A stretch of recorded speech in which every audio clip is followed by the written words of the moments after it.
Bonjour à tous. Le monde de Pfizer s'effondre. On pourrait dire le monde de Big Pharma d'ailleurs. Je vais vous montrer d'ailleurs littéralement des courbes qui s'effondrent parce qu'il y a une accumulation là de nouvelles. Bien évidemment, la nomination de Robert Kennedy Jr., ministre de la Santé américain. Je ne sais pas si vous vous rendez compte. Mais il y a aussi son homologue à la justice, Matt Gaetz, qui sur le sujet est pas mal non plus. Vous allez voir, il y a eu un premier procès Ursula von der Leyen au Luxembourg. On va en parler sur l'affaire du Pfizer-Gate, les SMS, ce 15 novembre. Une étude choc française que sort le professeur Raoult sur les injections Pfizer. Tout ça s'accumule et on comprend que les courbes s'effondrent, les cours de bourse s'effondrent, notamment. Est-on en train de changer d'air? Il faut réinventer complètement de modèle. On en parlera en fin de vidéo sur toutes les grandes pistes pour sortir la santé publique des griffes de l'horreur, de la cupidité, de la corruption. On va en parler dans un instant. Les mauvaises nouvelles pour Big Pharma, pour le système de grande industrie pharmaceutique, Pfizer en particulier, s'accumule. Et évidemment, c'est sur le chemin de la vérité et de la justice qui est le nôtre. Ce sont nos combats aux patriotes, nos combats acharnés, et on ne les lâchera pas jusqu'au bout, jusqu'à la victoire totale. Ça, que chacun en soit bien assuré. Nous ne lâcherons rien. Merci de partager cette vidéo parce qu'elle participe de ce combat. Pour ça, merci de vous abonner ou rabonner à cette chaîne YouTube. C'est un petit clic gratuit pour vous en dessous. Merci vraiment de prendre ce petit clic, le temps, ce dixième de seconde gratuit pour vous abonner à la chaîne parce que ça va aider énormément à une meilleure diffusion des vidéos. Profitez-en pour appuyer sur la petite cloche à côté. Comme ça, vous êtes notifié automatiquement ensuite dès qu'il y a une nouvelle vidéo qui sort par ailleurs. Gagnant, merci beaucoup pour votre aide. Un petit clic pour vous, une grande claque pour le système, vous le savez. Le 30 novembre, samedi 30 novembre à 15h, je suis en grande réunion publique à Hénin-Beaumont, Pas-de-Calais. Entrée gratuite pour tous, adhérents comme non-adhérents, mais il faut s'inscrire. Ça nous aide beaucoup, c'est très recommandé par le lien qui est sous la vidéo en description, bien évidemment. Et vous le savez que je vous attends, patriotes. Voilà. Les patriotes, vous le savez, ne lâchent rien. On prend des risques, on se retrouve avec des militants en garde à vue, enfin des trucs délirants face au régime dictatorial, mais on lâche pas. Et on lâchera rien sur ce combat comme sur tous les autres pour la vérité, la liberté, la souveraineté, la paix, la France libre, indépendante, belle, grande, puissante, juste, l'humanité, nos enfants. C'est ça le combat des patriotes, le plus grand mouvement souverainiste et de résistance de France. Vous pouvez le rejoindre dès maintenant et vous êtes vraiment les bienvenus. Je vous y attends. On vous y attend tous par le lien adhérer, réadhérer qui se trouve sous la vidéo en description. C'est le premier lien. Vous êtes les bienvenus. Vous pouvez faire également un don au mouvement par le deuxième lien sous la vidéo en description. Le don nous permet de faire des actions et de continuer à en faire parce qu'on n'a pas d'autres sources de financement. On a 0 subvention publique, je vous le rappelle, pas d'aide des banques non plus. Et tout ça, c'est défiscalisé aux 2 tiers de vos impôts. Profitez-en, faites baisser vos impôts. Les liens sont par ailleurs sur notre site si vous voulez, les-patriotes.fr tout le temps. Bienvenue, bravo. J'en reparle tout à l'heure, mais on y va. On y va parce que un monde s'effondre et c'est pas peu dire que ça nous fait plaisir parce que c'est certain que ça nous fait plaisir parce que ce sont nos combats, rien n'est encore joué, mais il est évident que des choses se passent dans la bonne direction. D'abord, les mauvaises nouvelles pour Big Pharma, pour Pfizer en particulier, s'accumulent. Je rappelle, je ne l'ai pas rementionné en vidéo, j'en ai parlé, je ne l'ai pas rementionné dans l'introduction, mais je le redis parce que j'ai fait une vidéo sur cela cette semaine, le scandale Paxlovid qui est un traitement Pfizer sur le Covid, il y a le Canard enchaîné qui a sorti un gros scandale sur les 135 millions d'euros commandés par Véran qui finissent à la poubelle. Bon, ça c'est important, ça s'ajoute. On va pas y revenir, allez voir ma vidéo, je crois que c'était vendredi 15 novembre si vous l'avez pas vu, je parlais de tout ça. Alors, ce qui est plus nouveau, c'est qu'on a un compte-rendu du procès Ursula von der Leyen sur les SMS échangés avec Albert Bourla, le PDG de Pfizer, donc là c'est coup double, parce que ça touche à la fois la Commission européenne et Pfizer. C'était devant la Cour de justice de l'Union européenne à Luxembourg le 15 novembre. Et la presse, d'abord, a été obligée d'en parler, alors qu'elle n'en parle normalement que peu. Et ensuite, elle a plutôt dit que ça s'est plutôt mal passé pour la présidente de la Commission européenne et pour la Commission européenne. Vous avez par exemple l'article de la presse belge dhnet.be 15 novembre. En fait, c'est l'article de l'agence de presse belge Belga. Le titre « Vaccin Covid, la Commission européenne bousculée par les demandes d'explications » en parlant d'échanges animés. Je vais vous citer un extrait de la dépêche. L'audience de plaidoirie a donné lieu à des échanges animés. L'avocate du quotidien américain, donc en fait c'est le New York Times qui a réclamé, vous le savez, les SMS. C'est le New York Times ici qui poursuit. Là on est au civil, hein. Nous on sera au pénal. Je vous le rappelle, face à Ursula von der Leyen, j'y serai comme partie civile le 6 décembre à Liège. Donc je continue à lire. L'avocate du quotidien américain New York Times accusant la Commission européenne d'avoir violé les principes de bonne administration et de communication en négligeant l'importance de ces SMS. Cette affaire soulève une question très importante.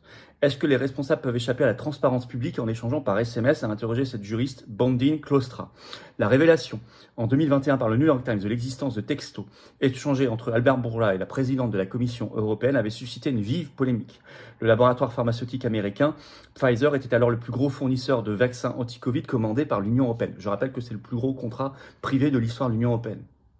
Donc on n'est pas sur rien du tout là, on est sur une affaire fondamentale. L'article précise que la décision du tribunal viendra dans plusieurs semaines, voire plusieurs mois, je cite.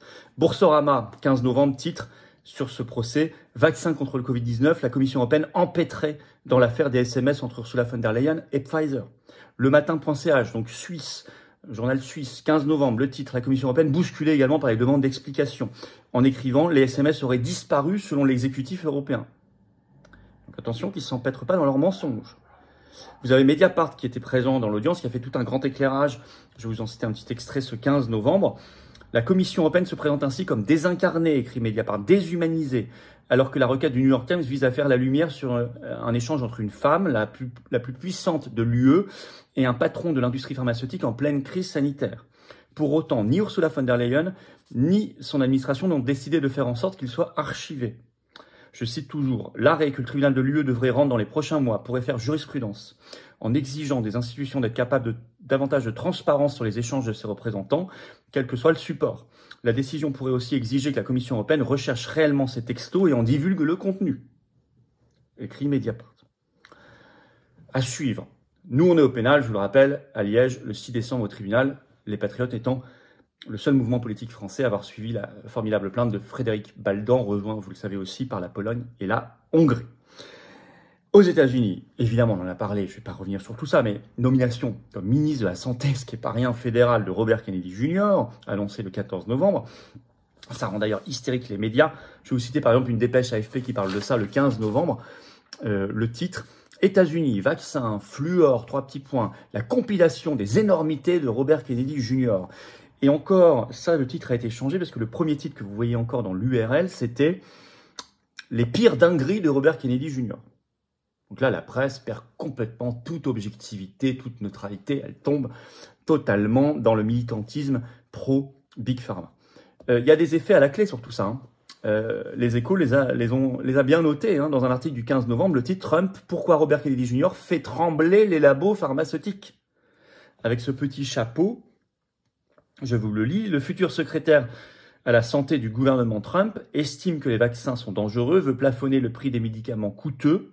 Sa nomination a fait plonger la plupart des titres des géants de l'industrie pharmaceutique. Alors par exemple, regardez, je vais vous montrer ça. C'est dans l'article, c'est source Bloomberg des Échos, c'est sur GSK, Sanofi et Moderna. Vous voyez, la chute à la fin là, brutale, c'est leur cours de bourse. Je peux vous montrer également, ça c'est Pfizer sur un mois, le cours de bourse de Pfizer sur un mois. Regardez, hop, l'effondrement également à la fin. Donc, on est sur quelque chose d'extrêmement sérieux. Alors, leurs craintes sont expliquées dans cet article des Échos. Je cite, « La grande question sera de savoir dans quelle mesure l'autorité sanitaire américaine, la FDA, va demander aux industriels de fournir plus de données pour garantir la sécurité de leurs vaccins », pointe encore Dwayne Wright, analyse chez Bloomberg Intelligence. Autre point d'inquiétude pour les géants de la pharma et donc pour le marché. Robert Kennedy Jr. est partisan d'une forte baisse du prix des médicaments innovants et coûteux, ce qui est plutôt bien pour les malades. Vous avez vu, ce qui les inquiète, c'est avoué dans l'article des Échos, qu'on leur demande davantage de données pour garantir la sécurité de leurs produits. Je veux dire, c'est quand même un aveu incroyable. Ils sont gênés parce qu'on leur demanderait plus de données pour garantir la sécurité de leurs produits, ce qui normalement est la base de la base en matière de santé, on est d'accord. Ça les gêne et ça fait baisser le cours de bourse. Donc vous voyez à quel point tout ce système est maintenant intégralement pourri par le fric. Intégralement, et dangereux donc. Mais il n'y a pas que Kennedy Jr., vous avez Matt Gaetz, nouveau ministre de la Justice. Voilà ce qu'il disait dans un discours en 2023. Je cite, « Interdiction du masque obligatoire, interdiction de l'injection obligatoire, législation qui interdira toute forme de passe sanitaire à l'avenir. » Ses engagements. Aujourd'hui, il est nouveau ministre de la Justice fédérale américain.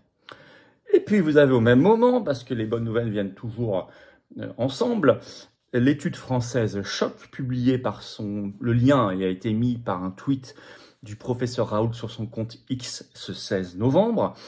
Je rappelle mon compte X à moi, c'est F-Philippot. Suivez tous les comptes des patriotes, d'ailleurs, nos référents notamment, et les comptes de nos départements et des militants et nos délégués. Alors, le lien vers l'étude qui s'appelle « Confirmation de la présence d'ADN dans le vaccin anti-Covid-19 Pfizer ». Et voilà par quoi accompagne comme commentaire le professeur Raoult le lien vers son étude. « De l'ADN dans les vaccins Pfizer pour le Covid », écrit-il. « J'ai enfin mis en ligne mon analyse génétique des injections qu'il est impossible de publier dans les journaux scientifiques mainstream, qui appartiennent, précise-t-il, en partie aux mêmes actionnaires de l'industrie pharmaceutique, les fonds de pension BlackRock et Vanguard. Ceci n'empêche pas, ajoute le professeur Raoult, qu'il soit accessible. Il y a toujours une manière de contourner les censures totalitaires. » Et là, il poste le lien vers un site, le lien vers l'étude dont je vous ai parlé sur cette présence d'ADN. On a déjà parlé sur le fond du sujet. Vous savez que Nature avait sorti le 6 décembre 2023 une grande étude aussi là-dessus, sur la création de protéines aberrantes, etc. Allez voir mes vidéos si vous n'avez pas vu, je ne vais pas revenir sur le fond du sujet ici, mais c'est une étude qui en tout cas vient de sortir, elle est française, on peut en être fier, et elle est une nouvelle pierre dans le jardin de Pfizer. Bon, c'est même un sacré rocher. Voilà, ça fait beaucoup, hein. Ça fait beaucoup. Alors c'est un combat pour la vérité, la justice. C'est un combat pour la santé publique et les libertés. C'est un combat pour stopper la corruption. Donc c'est un combat, vous voyez, qui est politique au sens noble du terme. Très important. Alors, on sent que peut-être un nouveau monde est en train d'émerger, réinventer. On ne pourra le faire nous-mêmes que si nous sommes un pays souverain, indépendant et libre. Hein. La France libre. Ça, vous l'avez bien compris, mais on sent que les germes sont là. C'est en train d'être réinventé. Alors, quel serait l'objectif? On peut réfléchir déjà ensemble. Sortir la santé publique des griffes de la rapacité financière et de la corruption. Ça, c'est l'objectif. Donc, ça pourrait passer par un démantèlement des grands laboratoires, par des lois antitrust, anti-démantèlement. Revoir complètement aussi l'architecture des essais cliniques pour rendre possible les essais cliniques, même sur des traitements, des médicaments qui ne sont pas rentables. Parce que là, c'est un cercle vicieux. On ne le fait que si c'est rentable, donc sur les nouvelles molécules, etc. Enfin, et on ne réaffecte pas les anciennes molécules, ce qui est une doctrine très importante en matière de santé publique. Sortir la corruption aussi des agences, des gouvernements ou des institutions style l'Union européenne. Ah bah ça, c'est aussi un énorme enjeu. Je crois que les trois enjeux que je viens de citer vont de pair, ils vont ensemble. Enfin, ils vont ensemble, voilà. On peut pas les séparer les uns des autres, c'est la même finalité. Mais c'est ce nouveau monde-là qu'on est en train de construire. Et merci d'y contribuer en partageant notamment cette vidéo. Pour cela, en vous abonnant ou réabonnant à cette chaîne YouTube, par un petit clic gratuit sur s'abonner à la chaîne en dessous. Hop, un clic pour vous, c'est gratuit, c'est un dixième de seconde et vous aidez énormément à la diffusion des vidéos. Merci et bravo à vous. Profitez-en encore une fois pour appuyer sur la cloche à côté, comme ça vous êtes notifié automatiquement dès qu'il y a une nouvelle vidéo. Vous savez que j'ai une réunion publique plus Université d'éducation populaire sur ce qu'on fera avec Nouvelle Monnaie Nationale, avec des experts en plus. Ça va être passionnant.